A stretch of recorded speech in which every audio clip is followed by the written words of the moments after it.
Yes, Randall, we are live. Thank All you right. very much for joining us today from Minneapolis. Yeah. And I think we have to wait a couple minutes, just our viewers can join us. Okay. Sounds good. How are you, Randall? Oh, I'm doing well. It's a beautiful day here. We're hoping to actually join some of the protests later today. The city of Minneapolis is joined. Well, I'll talk about that more later. But the city of Minneapolis has Okay. been in the news a lot lately because of police and racial Yes. issues. So, Yes. but it's Thank you very a much. good day for it. So, yeah. Great, great. Are things opening up in Bishkek? Yes. It's kind of raining, sunny day, like Okay. kind of Good. changing weather. Oh, our first guest join us. Good evening, dear friends, dear teachers. Welcome to our English language Teachers Corner session, and thank you very much for joining us today. I'm very excited to introduce our guest speaker today, Randall Gwin. He is the founder and director of Araketke. This is a charitable fund, and also he has master's degree in teaching English as a second language and lead session at annual conferences for the English language teachers in Kyrgyzstan. And also he joined us from Minneapolis today to lead the session about education for all, exploring the transformative potential of educational technology. So I'm really excited to hear about it. Thank you very much once Yeah. again, Randall. So I think we can start. The Okay. floor is yours. All right. Can you guys see my screen now? Yes, Yes. we All right. see. All right. Well, it's a little unusual doing presentations where I can't see the people involved. So um, so we'll try and do this. And if I don't know if all of your microphones are muted, but please feel free to ask questions, or if I make a joke, feel free to laugh. That helps for things like this. Thank you. That's Yeah. great. So she said, I'm the director of Araketke-Bereket Charitable Fund. That's located in northern Bishkek, and we work with community education, health, and these pictures are showing food distribution that we did during the COVID crisis. So we helped over 600 families now that we've worked with local governments to help get them flour, oil, potatoes, carrots, things like that when they couldn't work. So we're really thankful now that things are opening up a little bit and people can go back to work. But it was a crisis, and we were really glad to be part of the community then. I'm also the assistant director for teaching and learning at Hope Academy of Bishkek, which is an international English language school. So, and recently I came back to Minneapolis. We were planning to be in Bishkek this summer, but we came back for some health issues, and we arrived just in time for some protests that made world news. Looking at police violence, especially toward people of color, and those protests are going on about 4 or 5 kilometers from where I'm sitting right now. So it's an interesting time to be traveling and be talking about educational technology. So a couple little facts about myself as we go into this. First of all, I'm not a techie person. I never took a computer course beyond basic skills. I never used a computer for schoolwork until I was in graduate school. I got my first computer after I began teaching online, but that was back in 1997. So before some of the viewers of this were born, probably. I started teaching online in the US, and I did it just because I needed a job. I was teaching at a university, and there were very few jobs, and I found out that if I could learn how to teach with this brand new technology called internet, maybe I'd be hired again the next term. So that was my introduction to educational technology. And I honestly, I didn't think it was that great as we started. In fact, the recent virus and the emergency worldwide to teach online has probably left most of you feeling kind of like I did when I began teaching online. Should we really develop this or just pray we never have to do it again? And there are really good reasons to pray that we never have to do it again. Educational technology is not the solution for everything. And I'll say that really strongly.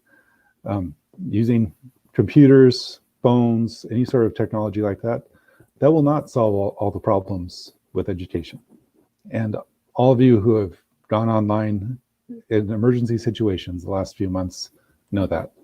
There are problems like bandwidth problems, power outages, students who don't have computers or don't have phones, the students who just don't show up to class and you don't know what to do about it, and you can't reach them because you can't see them.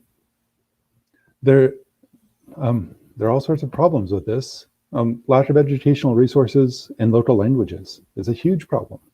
We have Khan Academy is great in English, but the Kyrgyz version, I don't think has even begun yet. So with all of these issues that are serious, I want to make it really clear that I don't think educational technology is going to solve everything with education. It just can't. There's too much going on, and students are different. But it can help with some things that I think we've overlooked. And that's what I'd like to talk about today, that the educational technology, if used correctly, can transform education in ways that we're just beginning to really understand. So here's why we should look at EdTech more closely. So this is a little history of what I mean when I say EdTech. In the early mid-1990s, Web 1.0 became available more widely for the first time. And Web 1.0 is all about taking materials that already exist in some other format and making them digital. That was the big thing. Like, you have letters and email, letters that you handwrite. Now you do that digitally through email. You had books. Now you have ebooks. You have video cassettes. Now you have, or DVDs.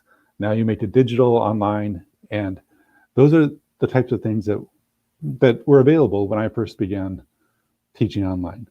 We were just beginning to have discussion boards, which are basically like very structured email conversations.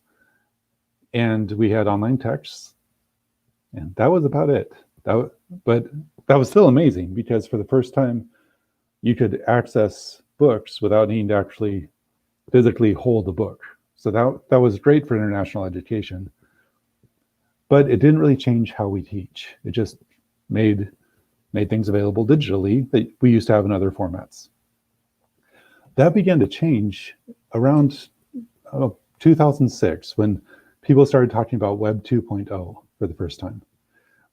This Web 2.0 involves all of the internet tools that allow us to create content online, not just take things that were formerly digital, like a book, and make it available on a website, but create something that had never really existed before using internet tools, like social media. 2006 when Facebook started coming out. Twitter came out shortly after. YouTube was around that same time. And these tools allow people to not just see what other people have done, but to create and interact about it. Like the idea of YouTube comments that would immediately affect ratings, that would allow people to highlight what news they see, or wikis to answer questions about how to use technology. The contribution of new knowledge was available by anyone. Anyone can use TripAdvisor and rate a place, and their opinion matters, and it creates value, which led to validation of education, like being able, and validation of information. You were able to check people, and through things like Wikipedia, if someone posted something that was incorrect, anyone in the world can sign in and edit that and correct it and put their own citation. And so you get the idea that knowledge is always being generated through Web 2.0. And it's new forms of communication that didn't exist before. Now, this is where I began to get interested in educational technology again. When I moved to Central Asia in 2004, I stepped back away from educational technology because we just didn't have the bandwidth. No one had computers. Internet was really limited and slow. So for about 7 or 8 years, I completely put EdTech aside. But then when I started to notice the Web 2.0 ideas coming in, I began to think this should actually allow new types of learning that are not just as good as what we have in class, in a face-to-face class, but maybe better for some students. And especially that's happening with the new innovations that have come in to Central Asia and worldwide within the last 5 to 10 years. For example, infrastructure has gotten so good in Kyrgyzstan that people can access education like never before. The price has gone down, coverage has gone up, mobility has gone up, bandwidth's gone up. That's amazing. The idea of gamification going into learning, so that within an English language class, you could not just tell students, okay, you learn this verb form, and then you learn this form, and then you learn this form. You can give students different challenges that require them to use different verb forms. And once they do it, they get little points or badges and they move up, which leads to more motivation, leads to better retention of students, more engagement when they're playing, and leads to validation through open badges. Now, if you haven't looked into open badges yet, you really should. Just search online, you'll find tons of information. But with an open badge, you could, for example, if you're not a native English speaker and you want to show your educational or your English proficiency to potential employers, you could create a YouTube video of just videoing yourself talking, giving a presentation, having a conversation, doing translation work, whatever it was that you wanted to do. Make the YouTube video, take the code from that, or the website from that, and put the link into a digital badge, attach the digital badge to your resume, and then when your employer would not only see your name and level 4 English, they could click on it, see the video, and have proof of what you've done all at once. Now, think about how much better that is than transcripts from schools or universities that all say every student got 4s and 5s and really mean nothing to potential employers. We now have a way of stepping past all corruption in education by proving what you can actually do, even if the teacher says you can't. So I'll just pause there for a second. Think about the implications of that for Central Asia. Think about,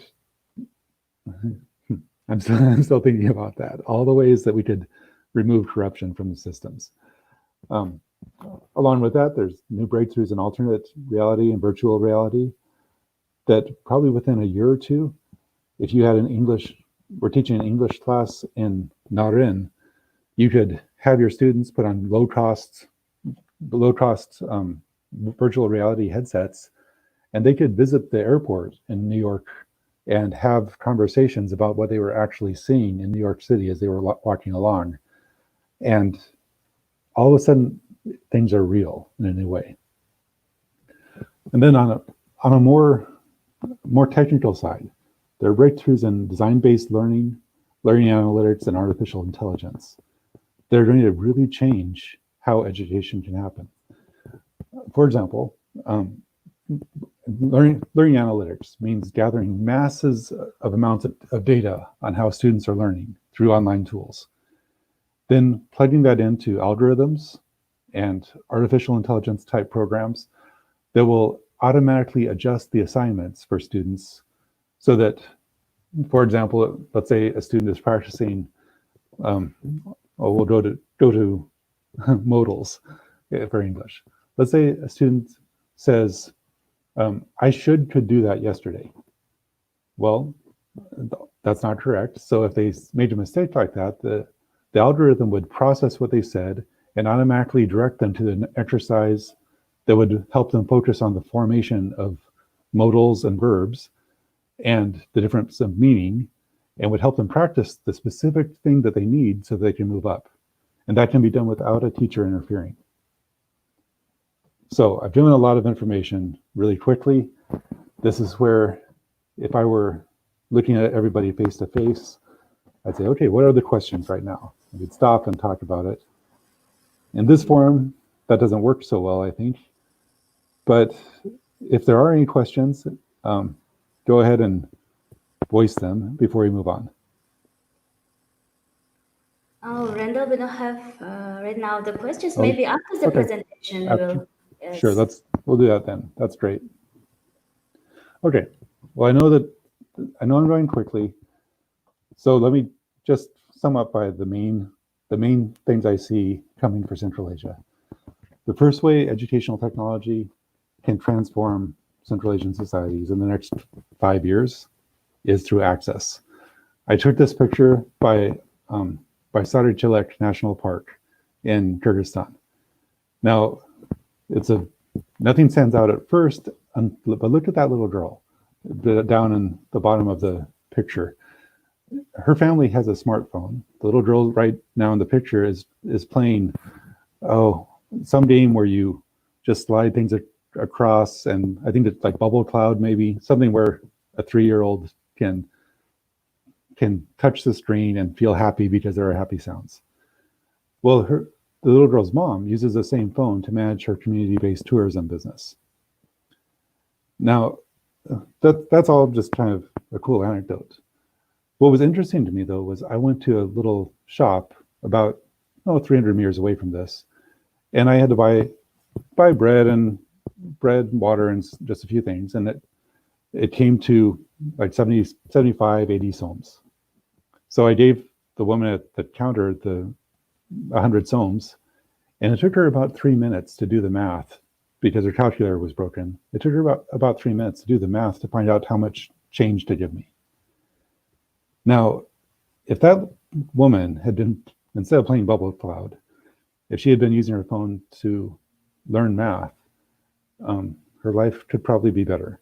If we could develop interactive games that use low bandwidth and can help students actually learn, think of the changes that would happen when people don't have to come to a physical building in a big city to learn.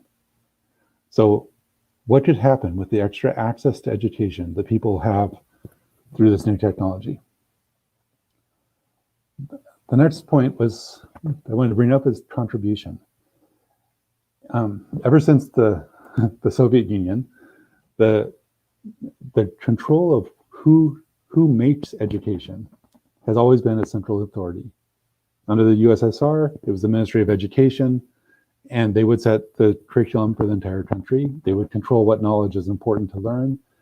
And it was similar in other parts of the world. It wasn't only a Soviet system, but the Soviets did it more thoroughly. Well, now, if you look closely at this picture of the waterfall at Arslanbab, Kyrgyzstan, you'll see about a dozen people with their phones out. And you can't tell it from the picture, but I walked through, and there were people making videos of their experience, posting on social media their comments. And every time they do that, they're creating educational content. Now, if you want to learn about a place in Kyrgyzstan, you don't have to go to the Ministry of Tourism's website. No, I don't think anyone does that. They go to the social media sites for the people who have been there, and that's how they learn about tourism. With the new technology, people in remote areas of Central Asia can contribute to world knowledge by creating videos, creating websites, sharing their content. And every time they do, there's a part of their culture that's promoted and sustained in a way that was impossible before. In the past, you had to have a Western trained researcher come in associated with the university, visit your village, take pictures, and write about it. Now, every person can start talking about what the world's like from their point of view. Which leads to a new idea of community. Now, community will change through this, but look at this image. The two little boys sitting next to each other are both on phones. they're playing the same game. It's a new game neither of them had played before this day. One of them, the one with lighter colored skin, is my son, and he speaks English and a little bit of Russian. His friend speaks Kyrgyz and a little bit of Russian. So I gave them both this game during this wedding dinner, and for about 30 minutes, they taught each other how to play this game. It was a math-based game. They were able to, one of them would figure out how to do it, show the other one, use their limited broken Russian, and by the time they were done, they were both teaching each other math through this game. Well, gain points and building friendship. And my point with this is community can lead to education in ways that it couldn't in the past. You can't do something like that with a math book written in one language and somebody else with a math book written in a different language. It doesn't work the same way. But through this technology, something new could happen. And that leads to sustainability. One of my hopes for Central Asia is that communities that have deep connections to the environment, deep connections to their natural surroundings, will no longer have to send their best students to Bishkek or Naren to be educated. They'll be able to have education that can be sustainable for their community. People can learn without having to leave their society, and they can contribute knowledge to how the world works. People in remote villages could be part of ecotourism projects that help protect the environment and bring in money for the village. Those types of things are possible through educational technology now and in the next 3 to 5 years in ways that never were possible before. So I'll end with these two pictures and the thought, through educational technology, what if there could be a transformation that could let everyone have access to education and let everyone contribute to education? Now, this will change things. This would mean that the image of the big traditional university will maybe no longer be the image of education. If you look at, I like big universities. I've taught in them and I enjoy them in lots of ways. But what if the future of education for Central Asia is more like the picture of this young woman who's actually studying for her nursing exam through her phone while waiting for food to cook at a wedding? What if, and think about the implications of this for women in Central Asia especially. How many young women have not been able to finish their education because of family responsibilities? Well, what if you could bring education into their home, even as they're caring for younger children or their own new families or cooking for giant meals?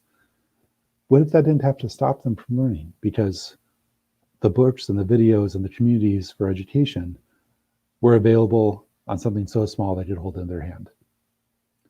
So that's what I'd like to wrap up with today. I think that the potential of educational technology for transforming the world is just starting to be noticed. Thanks to the virus, everyone in education now knows that there are things that they could do that they didn't know they could do in the past. So what if we learn to do it right and learn to make the most of these new opportunities? So thank you, and that's it for my presentation today. So if there are any questions and answers, that'd be great. Thank you very much, Randall. I think we can now close the presentation. Yes. Yeah.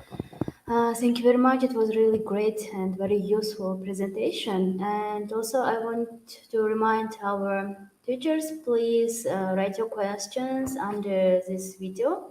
And now, Randall will answer them. Let's start with the first question. Evening, Mr. Gwin. I wonder why Moodle failed.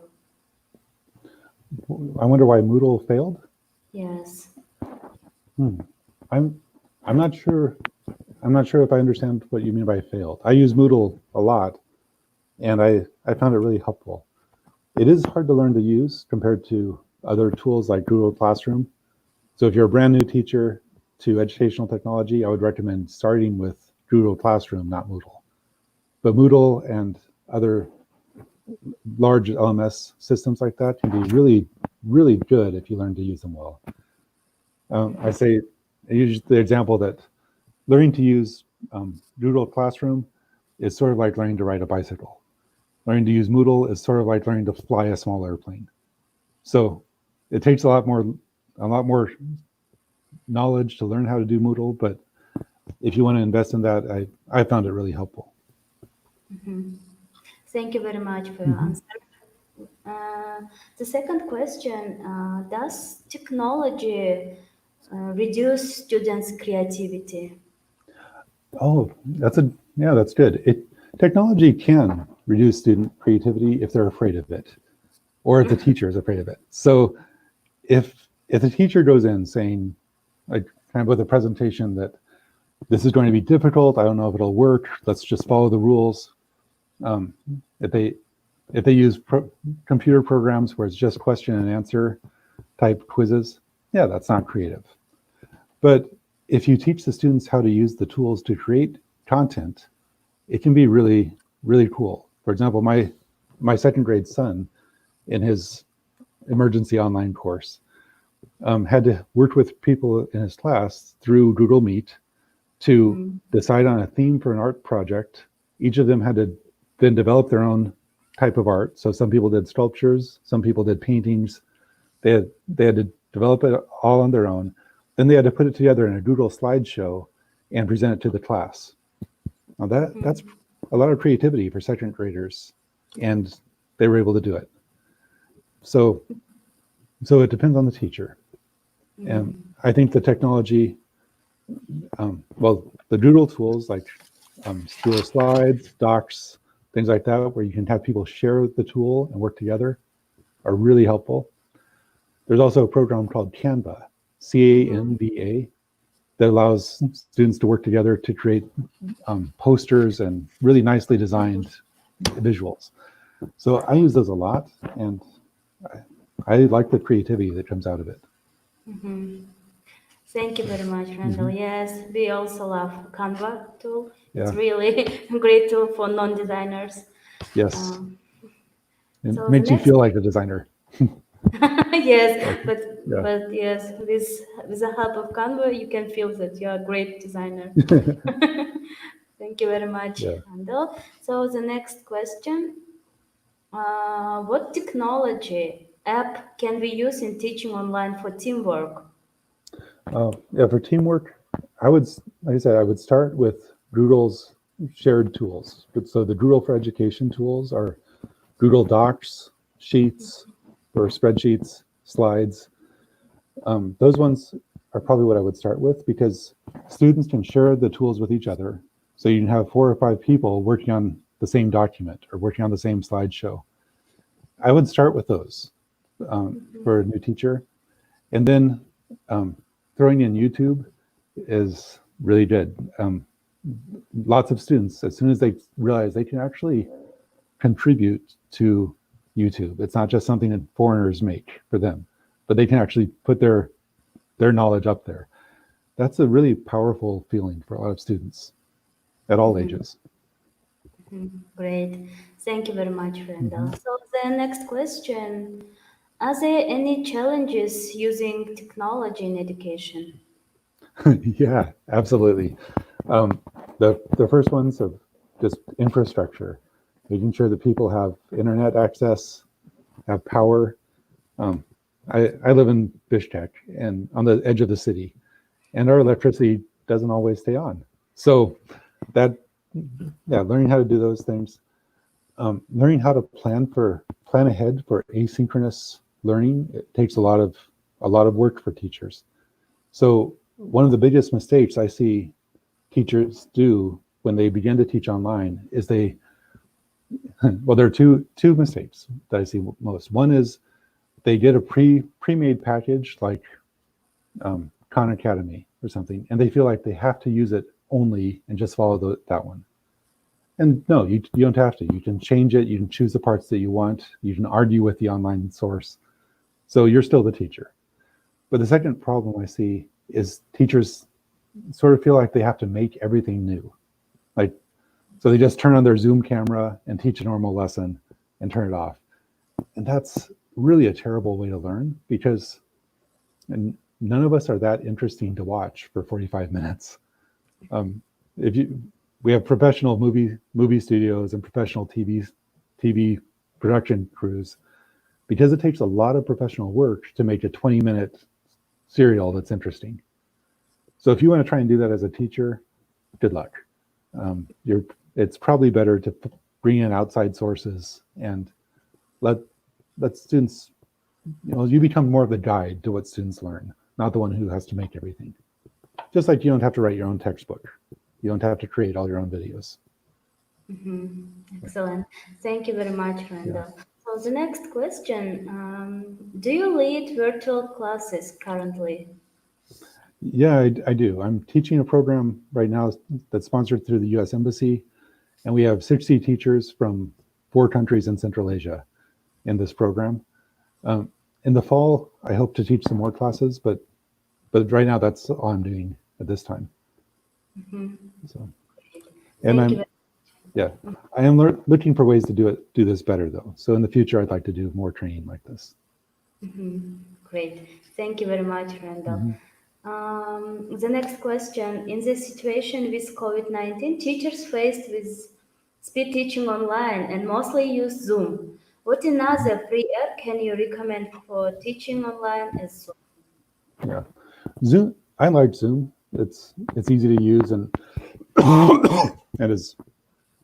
has a lot of good functions. The other two that I'd recommend though are Google Meet. So especially if your school has Google for Education or G Suite for Education, Google Meet is similar to Zoom, but it's even easier if students know how to use email. So that's, yeah, if students are using Gmail type accounts, Google Meet is my recommended one. The other one is Jitsi. That's Jitsi, isn't it? Jitsi.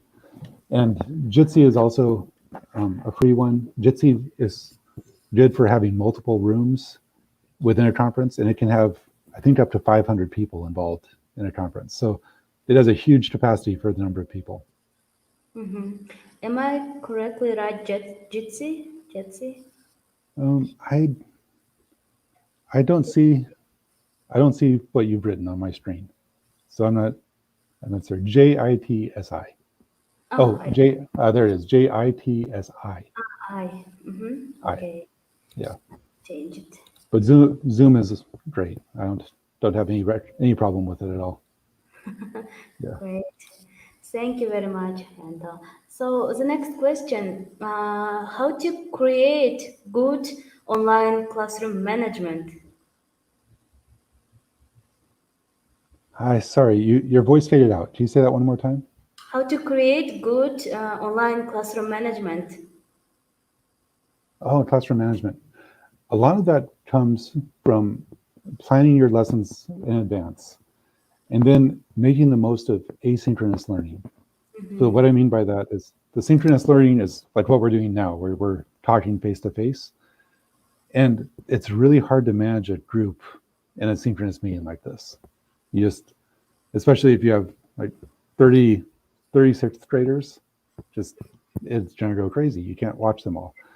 So by making the most of that, by my advice, and at the school where I teach, we tell students have at most one synchronous meeting a week, and make it short, like under 15 minutes for most, especially for younger students. And then the other kind of management things you do are by giving lots of short videos or audio clips that give instructions for specific assignments. So the students are always hearing your voice and seeing your face, and they get that sense of relationship. But in clips under 5 minutes long that they can watch whenever they want to. So those two things, and then giving feedback quickly when students post homework or discussions, and so they know you're caring about them. Those are the things that you can do for management in an online situation. But I really don't have any advice for how to get 30 students into a conversation online and manage it well. it just is not going to go well for this. Yes, I see. Thank you very much for your recommendations, Randall. So the Yeah. next question for you. Which country's education system can be a role model for many other countries? For online education, or especially South Africa, Australia, Finland, Canada, those countries are all doing things that could be models for different parts of online education. I really liked the Euclid University in Africa. Is a completely online university that's set up by 6 or 7 countries all working together to provide this university. The University of South Africa has about 300,000 students online, all over Africa. Indira Gandhi National University in India has close to 300,000 students from all over the country online. So it's not hard to imagine us doing that in Central Asia if people wanted to get together and really do it. So those are some of the models. Thank you very much for your answer, Randall. So the next question. Do you think that people teach programs, physical programs are more effective than virtual? Sometimes, for some topics. For example, if you were teaching nursing, nursing requires physical touch with patients, actually doing things. That I think would be better face-to-face, really. For teaching philosophy, it probably would be better face-to-face unless you really change the methods. But philosophy is usually taught through a question and answer conversational style. That's hard to do online. Topics involving research and creativity, I think can probably go better online. Because especially collaborative research is, you go deeper by looking at more resources online than listening to one person give a lecture face to face. Yes, great. Thank you very much. So I think it Randall. depends on the topic. Yeah. Yes. The next question. Can you please share all the online resources and websites that you have mentioned during the presentation? Yeah, I'll find a way to do that afterwards. So I'll maybe I can email you the list and you can distribute it later on, Yes. or put it on as footnotes to this presentation on YouTube. Yes, Yeah, yes, that's it fine. would be great. Thank you very much, Randall. Yeah. Yes, yeah, for sure we will share here, maybe under this video. So Great. we don't have any questions for now. Maybe any wishes for teachers during this time? Everyone is facing a difficult time teaching online. Maybe you have some wishes, tips, recommendations. I think my biggest recommendation is that don't judge educational technology just based on your COVID-19 experience. This was an emergency for people worldwide, and the teachers I've taught to who managed courses through WhatsApp and TV programs, that's not a great way to learn, but it's better than nothing, and you serve the students that you were trying to serve. So realize there are better ways to do it, but don't feel bad if you heard anything I said and thought, oh, I didn't do that the right way. You're learning with the students, so be patient with yourself too. That's my advice. Try new things and be patient with yourself. Yeah, thank you very much for sharing the tips and advice. We received one more question. If we don't have any technology devices, how we can do educational technology classes? How to replace any technology? If you don't have any devices at all, you can't. In the same way that for a face-to-face class, if you don't have a space to meet your students, you can't teach face-to-face. So in a way, education technology just means tools. So a school building is educational technology. If you don't have a school building or a classroom, you can't teach students in traditional ways. So you have to have whatever technology you need for the class. Um, if you have a lot of students who don't have access to internet, then this presentation won't help you very much. And if you don't have students who have phones or computers, sorry, this won't help you that much. But hopefully your government is working to provide those things. And Kyrgyzstan's government has been amazing in its investment in things like going out right now.